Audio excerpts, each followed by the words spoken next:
Hello, this is the lecture number 2 for the chapter Real Number of class 10th Mathematics. In the previous lectures, we have discussed the division algorithm and Euclid division lemma. Now, the remaining question of this exercise are somewhat theoretical, and to have a good hand on it, you must do it 4 to 5 times each question.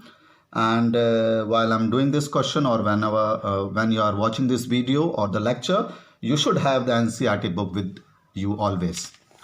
Now I'm taking the question number 2, and you should first read the question too many times. Then you will able to do this. Now you have to show in question number 2, you have to show that that any positive integer is of the form 6q plus 1. This is 6q plus 1, 6q plus 1, or I've taken in place of q, I've taken b. So that doesn't matter because it is the quotient. 6q plus 1 and 6q plus 3 and 6q plus 5 are always the odd integers, So I've taken a division lemma, that is dividend is equal to divisor into quotient plus remainder. Now remainder, divisor, quotient. Why I've taken this? Because you have to represent 6q plus 1, 6q plus 3. So here divisor is 6. Then the value of r will be naturally less than 6, that is from 0, 1, 2, 3, 4 or 5. That is when you divide any number. Now I'm explaining this now. When I've told you in the first lecture, then I'll explain you this the value of r, why it is less than this or this. You can have a good idea about that in this example. Now whenever we divide any number by 6, then the remainder naturally will be 0, 1, 2, 3 or 5. It will never be equal to 6 or greater than 6. हमेशा reminder 6 से smaller ही रहेगा और 0 भी आ सकता है reminder. Therefore the value of r will be equal to 0, 1, 2, 3 or 4 or 5. Now when r will be equal to 0, जब r 0 के equal है तो ये 0 हो जाएगा आपका. तो the a will become how much? 6b. Now in place of 6b you can write 2 into 3b. 2 into 3b. Now this number is multiple of 2. किसी भी नंबर को 2 से मल्टीप्लाई करेंगे नेचुरली है it will be a even number. तो it means 6b will be an even integer, even number होगा ये. Now if r is equal to 1, अगर रिमाइंडर यहाँ पर 1 बचता है तो यहाँ पर रिप्लेस करिए n की value 1. Now for this you can write 6b को आप क्या लिख सकते हैं, you can write 2 into 3b, 2 into 3b और 1 यहाँ पर रहेगा ही. Now when we multiply any number by 2, this number will be even. ये तो हमेशा even ही होगा because 2 का मल्टीपल है प्लस 1. तो even नंबर प्लस 1 हमेशा एक ऑड नंबर होता है. even नंबर प्लस 1 हमेशा एक ऑड नंबर होता है. तो इसका मतलब ये वाली जो टर्म है 6b प्लस 1, या हम कह सकते हैं 6q प्लस 1. यहाँ पर 6q आपका क्वेश्चन में by mistake are taken b, you can take it here q, the remain same. तो it will be 6b plus 1 is a odd number because even plus 1 हमेशा एक odd होता है. Now अब रिमाइंडर हम 2 ले लेते हैं. Let us take a remainder as 2. So reminder 2 लेने पर ये आएगा आपके पास a is equal to 6b plus 2. Now इस दोनों टर्म में ही आप you can take 2 कॉमन. आप इन दोनों टर्म में ही 2 कॉमन लेंगे तो यहाँ पर 3b plus 1 बचेगा और ये एक इवन नंबर है because the multiple of 2 is always a even number. Now when r is equal to 3, तो put r is equal to 3 here, you'll get this. See it very carefully. 6b plus 3 को आप लिख सकते हैं 6b plus 2 plus 1. ये थोड़ा step आप ध्यान से देखिएगा. 3 को आप break in as 2 plus 1. Why? Because in the first two numbers I can take 2 common. तो जब I've taken 2 common तो it will be 3b plus 1. तो this 2 into some integer is a even number. ये portion even है तो ये even plus 1 as we have done in the above. Even number plus 1 is odd. Even number plus 1 is odd. So it means this expression is a odd number. तो एक odd number ऊपर आया था 6b plus 1 और एक यहाँ पर आया 6b plus 3. Now if remainder is 4, अगर आपका remainder 4 है तो put r is equal to 4 here.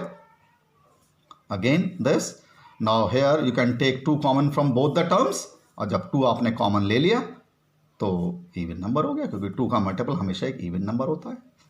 Then you take r is equal to 5, remainder अगर 5 लेते हैं यहाँ पर तो कितना होगा 6b plus 5। For 6b plus 5 आप फिर दोबारा ब्रेक करिए, 5 को आप ब्रेक करिए 4 plus 1, and because in first 2 term you can take 2 common, इसमें आपका 2 कॉमन आ जाएगा, 3b प्लस 2 बचेगा एंड प्लस 1। तो this is a even number as we have done above.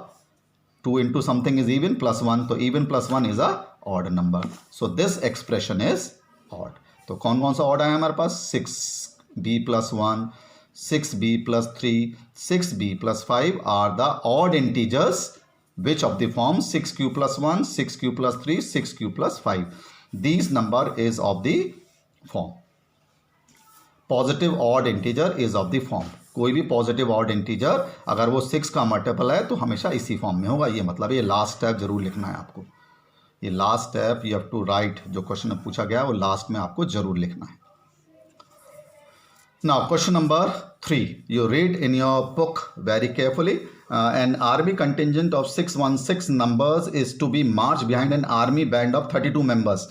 Army में जो मेंबर्स हैं वो 616 है, बैंड मेंबर्स 32 हैं। The 2 groups are to march one behind the another, तो what is the maximum number of column in which they march. Maximum का word से ही हमें पता चल रहा है, maximum means highest common factor.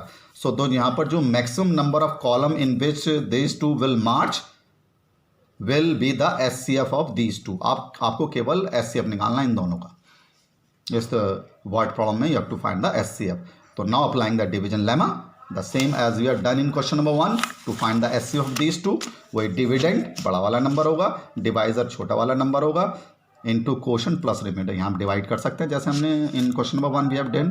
तो आप ये डिवाइडेड बाय हाउ मच 32, तो 32 डिवाइड करने पर इट विल बी 32 1 जा 32, it will be 9 2 6, then multiply by 19 38 and 19 3s are 57 or 60, 19 3s are the remainder will be 8, ये माइनस करने पर रिमाइंडर 8 आएगा। So what I have written, dividend is equal to divisor into quotient plus remainder.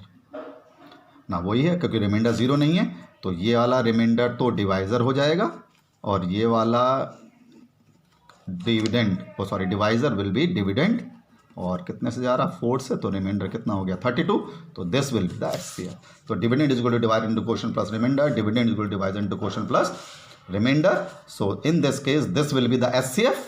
So it means that maximum 8 is the maximum number columns in which the army contingent of इतने members can march behind the army band of 32 members।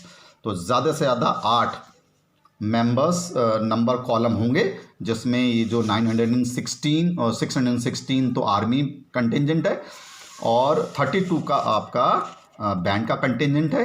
They will march one behind the another. So जब word maximum नज़र आ रहा है तो maximum का मतलब है ये आपका SCF ही निकालना है। So you can do it by the division algorithm. This it's it SCF। ये SCF जब डिवीजन एल्गोरिथम से आपको निकालना है तो you can do find the SCF in the rough column first. Rough column में आप निकाल लीजिए, इतना ईजी हो जाता है। Dividend is equal to divisor into quotient plus remainder, फिर ये डिविडेंड हो जाता है। Dividend is equal to divisor into quotient plus reminder, reminder 0 हो गया तो ये आपका SCF हो जाता है लास्ट में। और ये स्टेटमेंट लास्ट में ज़रूर लिखना है आपको, लास्ट में ज़रूर लिखना है। So you do these questions which I discussed 2 to 3 times, then you will have a good hand on it. Otherwise it will be a somewhat difficult questions or theoretical है, that is why for some student it may be a difficult part, थोड़ा theoretical है। So you can do it 2 to 3 times, then you will have a good hand on it. I will do the remaining question in the next video. Thank you.